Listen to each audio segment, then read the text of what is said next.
This video is about computing and using seasonalized indexes for forecasting. In general, when we're doing seasonalized indexes and forecasting, the data has a fairly common repeating pattern, and the second portion of it that's really important is it is expected to have the same pattern again in the future. So in this case, we go up between quarters 1, 2, and 3, and then down on quarter 4. So we have an up, up, down pattern to go along with it.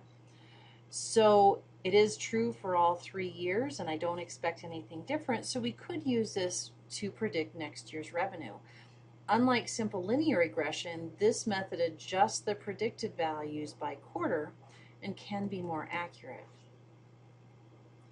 Now, in the real world, it is likely we're going to come across situations where year 1, 2, 3, and 4 don't have exactly the same pattern. But as long as a general pattern holds, like in this case, up, down, up for year 1 and 2 held true, but year 3 there was a down when we expected an up, same thing in year 4. It didn't break the pattern by a lot, so we could move forward with this model in the seasonalizing methodology if we had chosen to. So random deviations do happen in the pattern because business isn't always as predicted. One warning about forecasting. Basically, forecasting is trying to put the best guess out there for the future value. In quantitative analysis, this means using the data we have from the past along with other relevant facts to best predict the future. There is not a forecasting model that can guarantee that your actual observed value will match your forecasted value. As seen in the previous slide, there were a few deviations from expected, and we can expect the random values to occur. So what are the steps in seasonalized forecasting? Step 1 is look for the pattern. So graph it, play with it, look at it from a year-to-year aspect or whatever your pattern happens to be. Is it good enough to go through the work to do the seasonalized forecasting? I'll tell you up front, it's going to take a little bit to make it through all the steps. When we're done, it's really exciting because you can actually see what your forecasted values are, and they do adjust by season. Step 2 is to calculate the seasonal index. We'll explain that as we go on the next few slides and in the example. Step 3 is deseasonalizing, where you're going to take your peaks and your valleys away and then do a simple linear regression. Step 4, you're going to determine your predicted value based off of the regression analysis and then seasonalize the data. Next, you're going to see how valid is your model. So what are your error terms? What are your residual analysis on it? And then the last step is to forecast. The only reason to do all these steps is actually use it again for the future. So let's go ahead and look at our Excel example out here. So in this case, we have my personal business, and I have my 4 years worth of quarterly sales revenue. And so in column D, we have our observed revenue, and then we have all of the different data for our years. So what we want to do is see if there's a pattern to go along with it. So we're going to start here on step 1 and look for a pattern. I'm going to actually take a side step here. So as we look through these steps, so step 1 is look for a pattern, so we're going to use what's in column D. Step 2 is to calculate the seasonal index, so we're going to use columns E through H for step 2. Step 3 is to deseasonalize the values, so we're going to use column I. Then as we go across here, step 4 is going to be column J and K. And step 5 is how valid is the model. We're going to be looking at L through N. So as we go across, you'll see that we do have explanations of what each step is, and also an example of the formula that would go along with it. So let's go ahead and start with step 1, look for the pattern. Let's highlight the full list, do inserts, do align charts, and we're going to go ahead and do the line with markers. Now we can see there's a lot of ups and downs here, but what's the pattern? So look at your peaks or look at your valleys, whichever one is easier to see where a pattern might be.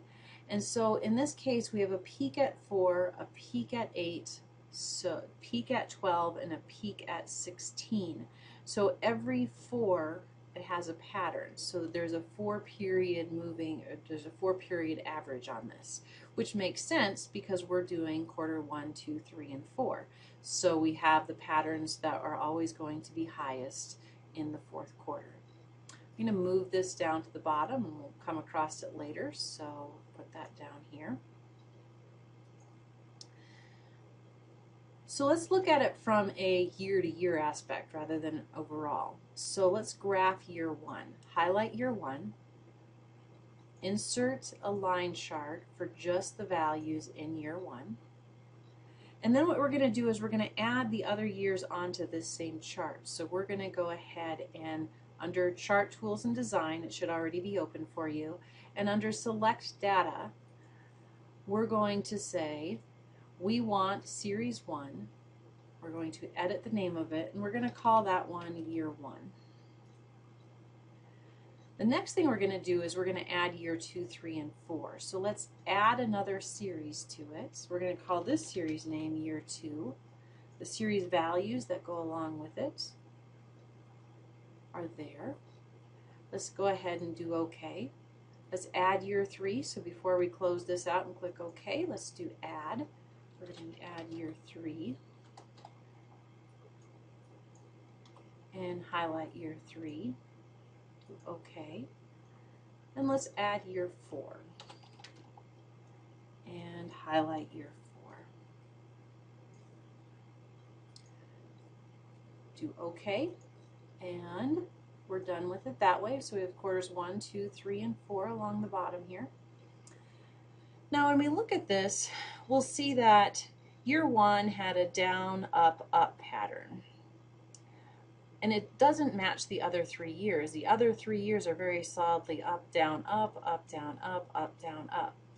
Now, knowing my business, year 1 is not a good year to do future forecasts of. I learned a lot the first year. So we're going to, for the sake of an accurate model, we're not going to use year 1 and call that our year in training. Now, it's not a good habit to ignore years that don't fit the pattern. In fact, that's a general don't do.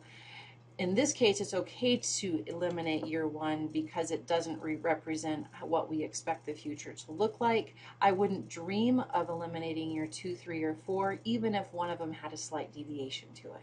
So let's go ahead and we're going to remove year 1 from the model, and I'm going to take the data out of here so that it's less confusing as we go through. So I'm going to go back to Select Data, and I'm going to take year 1 and I'm going to remove it from the graph so it's not going to cause an error in the graph. So we now have year 2, 3, and 4. I'm going to once again move this graph down, and we'll come back to it later. And then we're going to eliminate year 1. Now we're ready. So we look for the pattern. We're done with that. We decided that years 2 through 4 are the basis for the model.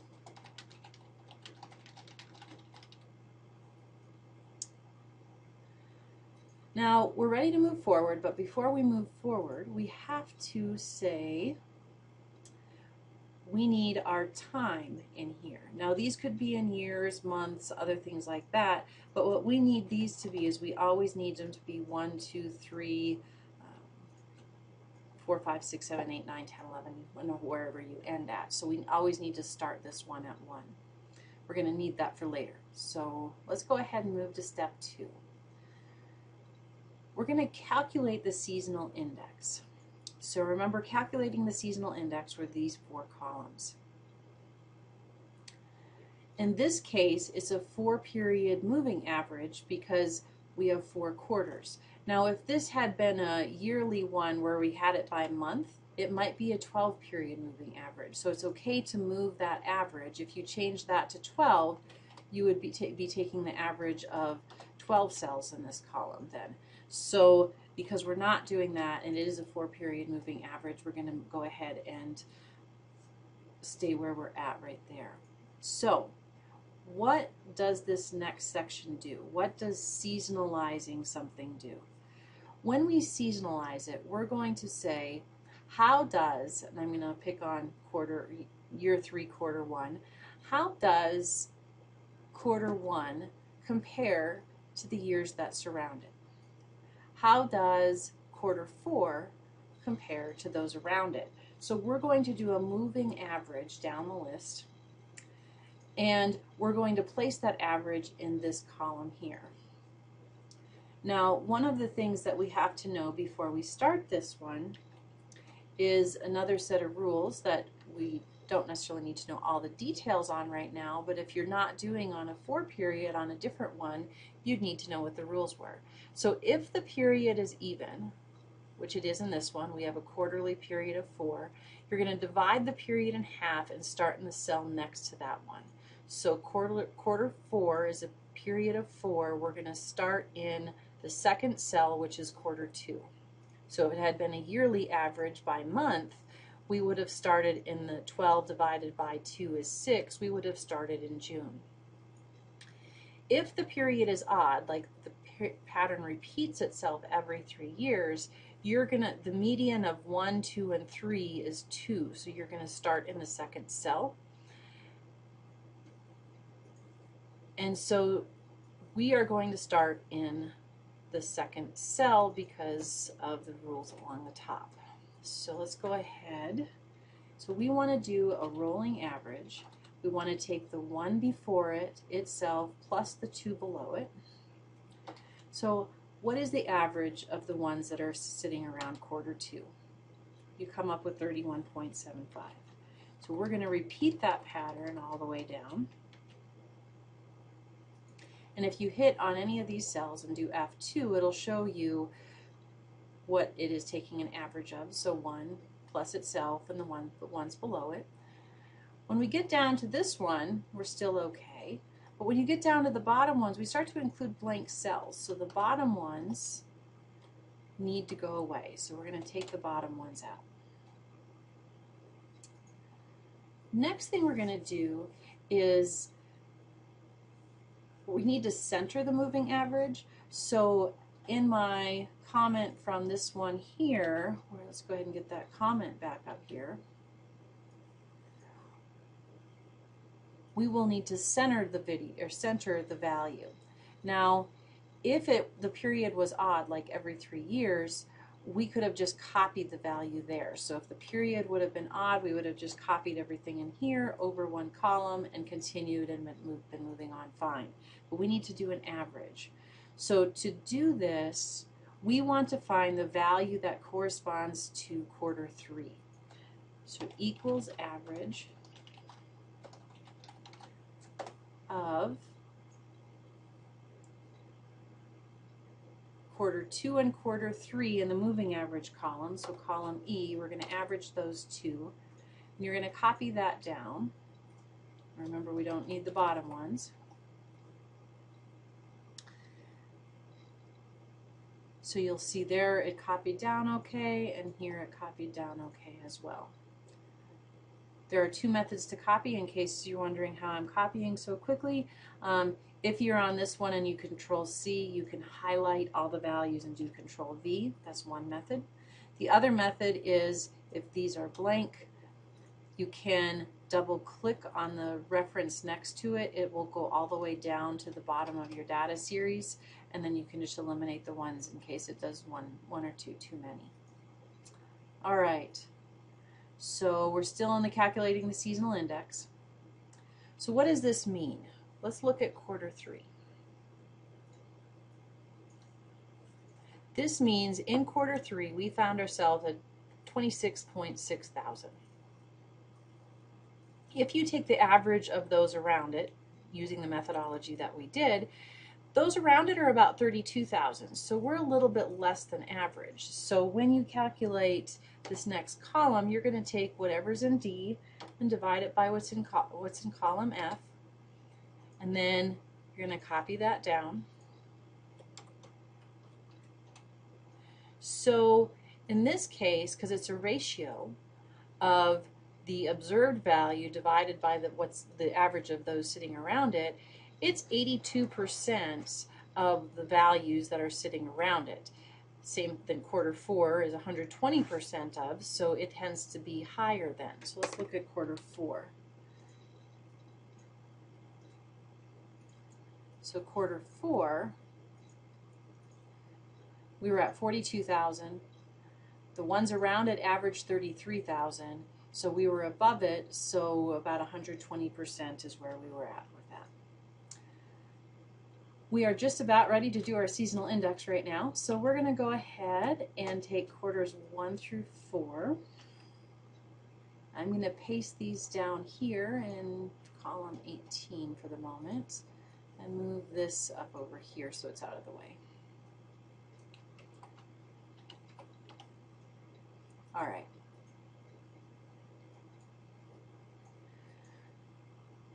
So what we're going to do now, I'm actually going to put those in column F, my titles. What we want to do next is we want to go ahead and what is the average of those that sit in quarter 1? So here's quarter 1, here's quarter 1, and here's quarter 1. So the ratio to moving average, quarter 1 tends to be less than those that sit around it. So we're going to take equals average of all of the quarter 1s. Now one of the nice things about Excel is if there's a blank cell, it will ignore it. Reason that we did it as this methodology is now you can copy, Control C, Control V, and when we look at the last one, it has moved and is always looking at quarter 4. So let's look at that one more time without the yellow highlights on the screen. So let's look at quarter 4. The average is 1.24. So quarter 4, here was 1.27, here was 1.21. So the average between the two of those is 1.24. So it allowed us to go ahead and do all of the calculations by only putting in one formula. You now have the seasonalized index. So we talked a little bit about what the seasonalized index means. So let's just go ahead and look at it one more time in a little bit of detail. So we're going to look at an insert here. What does a seasonal index mean? It's a way to gauge the pattern from year to year. Each point can be compared to those around it and determined if it's higher or lower than average. So if it's the same, it would be close to 1. So we're looking to see if the values are below or above 1. So at 0.84, it is below the average of the ones sitting around it. At 1.04, it's just a smidgen above where we'd expect it to be. 0.8 is below average, and then 1.24 is going to be above average. So you're going to see a pattern where you go up, down, up, with your peak being on quarter 4. Up, down, up, with your peak being at quarter 4, which matches our data. So far we're looking good on our calculations. There is one more step that we do need to take though. It's called normalizing the values, and in many cases you don't need to normalize the values, but oftentimes it's at least worth double checking to see if you should need to do that. So we're going to go ahead and pull the rules up for normalizing information.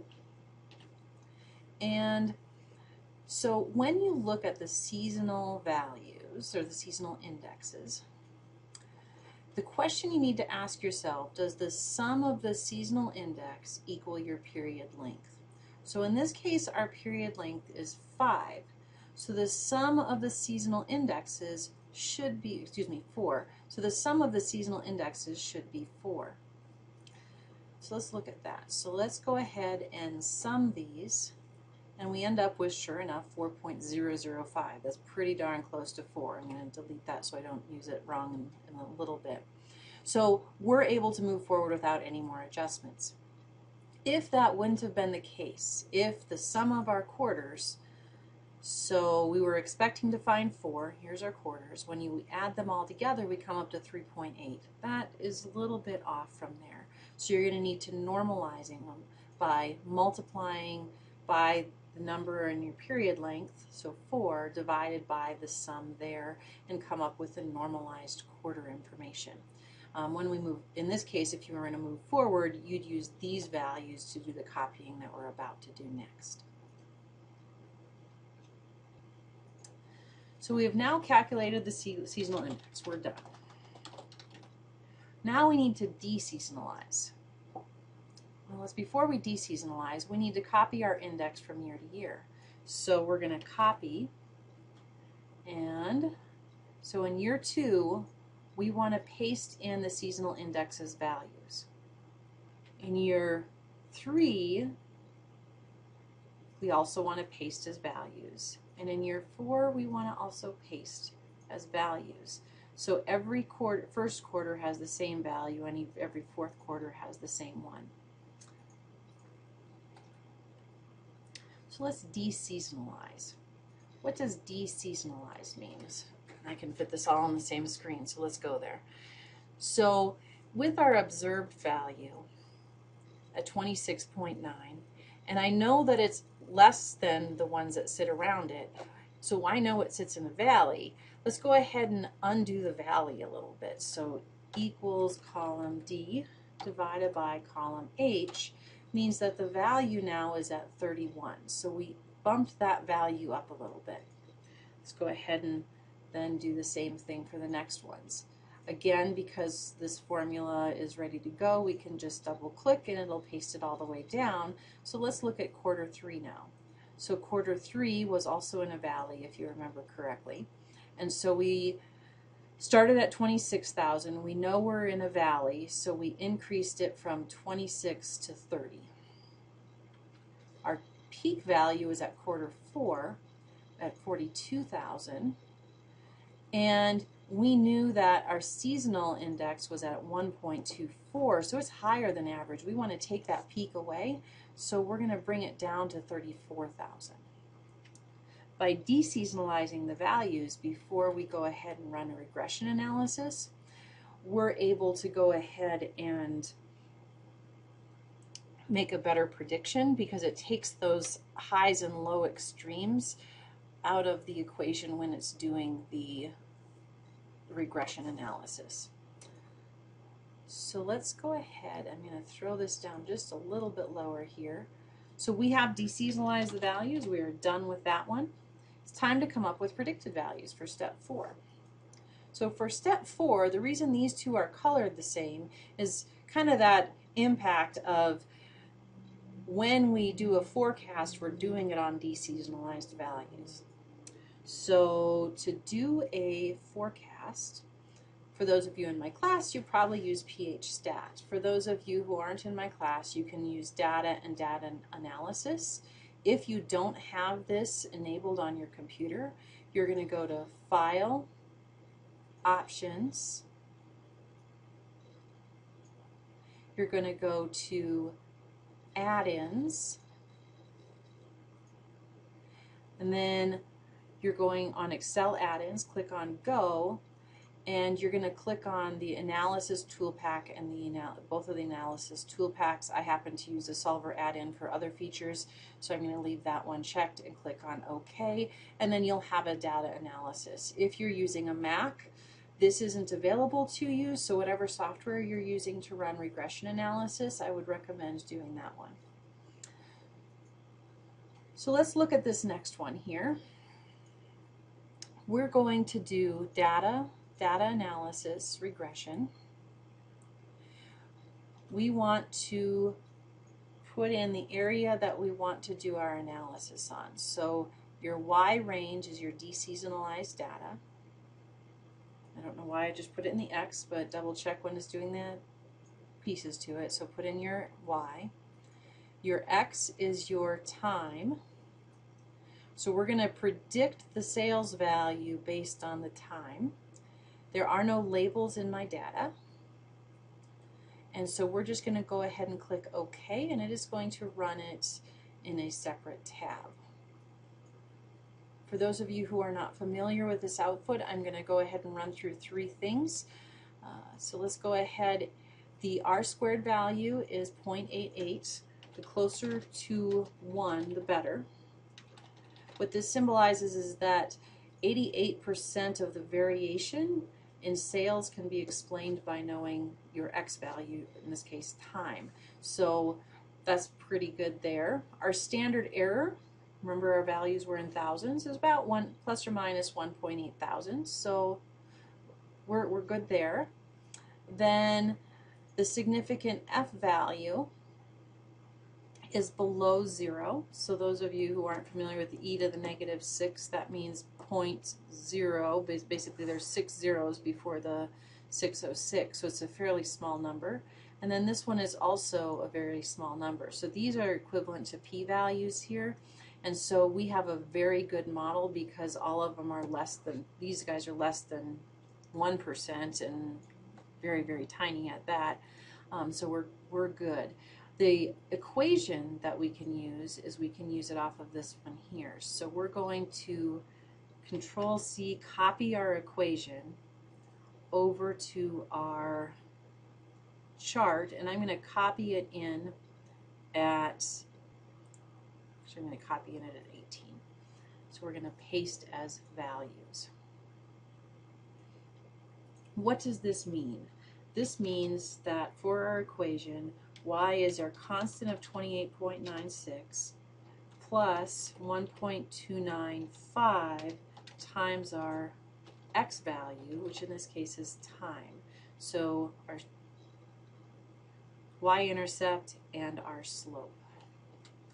Now, when we go ahead and calculate this out, I do have these specifically in here. So plus our constant plus our slope times the value that's in column C. So let's take a look at that. Equals J19, hit the F4 sign to get it locked in, so you always go down there, plus our slope, F4, so J20, and we're going to always multiply that by C. C is our time, column C, so we're going to multiply that by 1. So this is going to be our predicted value, our forecasted value on our deseasonalized. So we have one more step after it to get our actual forecast.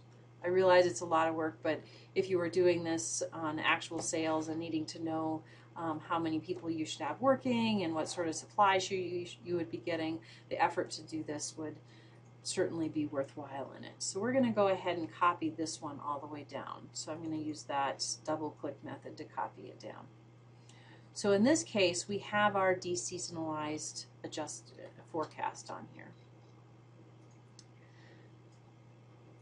Remember, we started with our original data, and in our original data, we said that here's our value, then we deseasonalized it, but we need to reseasonalize it, if that's even a word.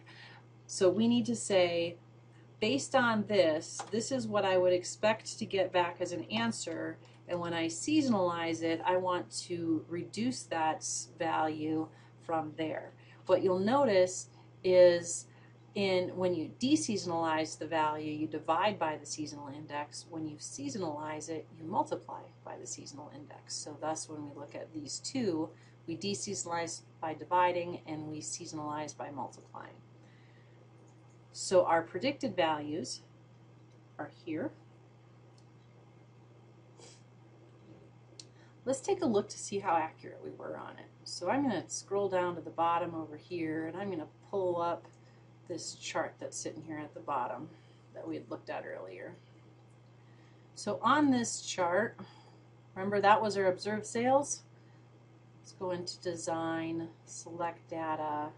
Let's edit this one and call it our observed revenue. And that one is fine, so we're not going to change that. Next thing we're going to do is we're going to add our forecasted revenue. So our forecasted revenue sits over here in column K.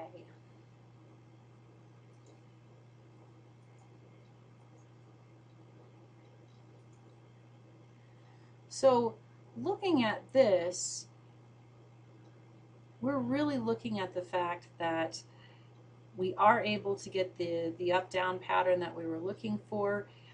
Are our predicted value, our forecasted values always matching our observed values? Not exactly. We're not too far off. So the question is, how far off are we in the model? And that's where we get to the next step, which is that residual checking. So we have determined the values in Seasonalized. We're done with that. We're on step 5, where we're going to check the validity of the model. So if you remember, residuals are how far off the forecast was from the observed. So that would be your observed minus your predicted value. So D4 minus K4. Again, we're going to copy that one down. And looking at this, at most, we're about 3,000 off. There's a few of them that we are less than $1,000 off on our predicted values, which is pretty impressive, because if you would have gone by our other methodology, we were off by, and we didn't actually, I haven't shown that one yet, so we'll do that one of the next things then. So we have our residual. Now, when we're dealing with the regression analysis, we're used to looking at the standard errors. So we're going to use the residual squared column to come up with our use to find the standard error.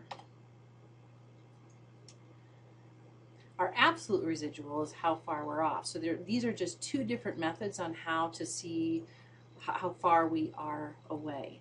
In this one, we're going to take the value in column L, our residual value, and square it, and copy that one down. In the absolute residual, we're going to take the absolute value of what's in column L. So we were 1.44 away. We were 2.14 away. So we're going to ignore the negative sign in this one. So let's go ahead and copy this one down.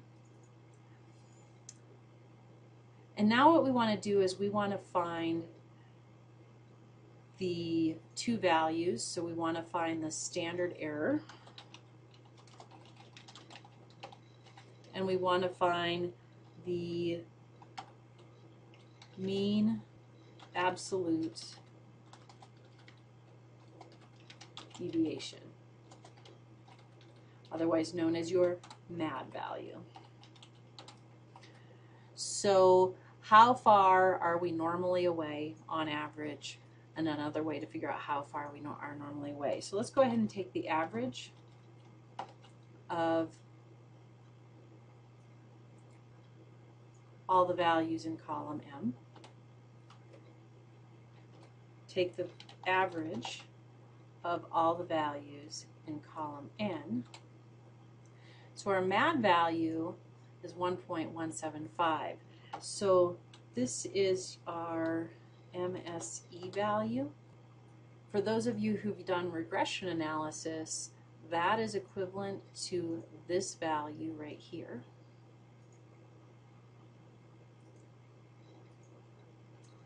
We're going to take the square root of it now, which is 1.60, which I know these numbers don't match up, but conceptually that's the equivalent of the standard error right here.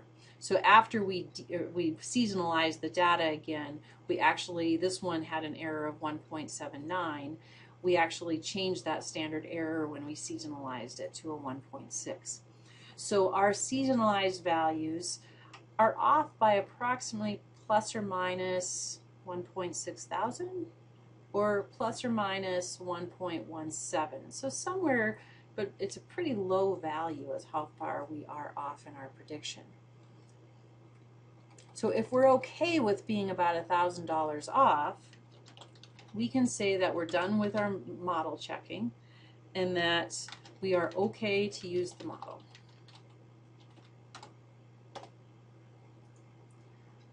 So the next thing we need to do is we need to forecast our next season. So what we're going to do is we are going to insert 4 more rows at the bottom here. So we're going to say in year 5, 4 quarters 1 through 4, which is going to mean that we have quarters 13 through 16 for prediction purposes. And we need to add the seasonal index for that year. So remember what the seasonal index was here, so for quarter 1 we need to, remember, paste as values, we need to get our seasonal index in. So we don't have to recalculate the seasonal index, so we're just going to simply put this one in to find that. So we had to add these values and those. We need to come up with the forecasted value.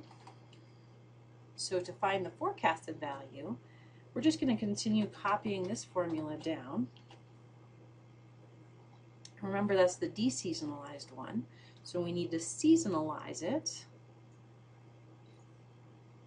by copying this formula all the way down, which is the equivalent of saying I wanted to multiply my seasonal index times my unadjusted forecast to get my forecast for the model. So here is where our forecast is.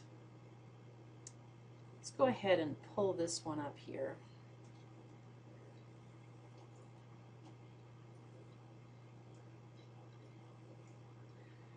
So looking at this pattern, let's go ahead and graph year 5 on here, our forecast. So design, click somewhere in your graph, click design, select data. Let's go ahead and add year 5 forecasted. And we're going to say our forecasted values are here. Do OK and OK. And sure enough, our pattern is holding true. Now this doesn't mean that these are going to be actual sales. This is actually a poor graph in the fact that these 3 years are past sales and year 5 is a forecasted sale. So thus the title change here is very, very important. So our actual values probably won't match that exact value. However, we can kind of get an idea of where we might expect to be at. How does this make an improvement from the other methods that we've learned so far? So if you remember, really the only other method we have, we're going to do exponential forecasting next, the only other method we have right now is to do it via simple linear regression.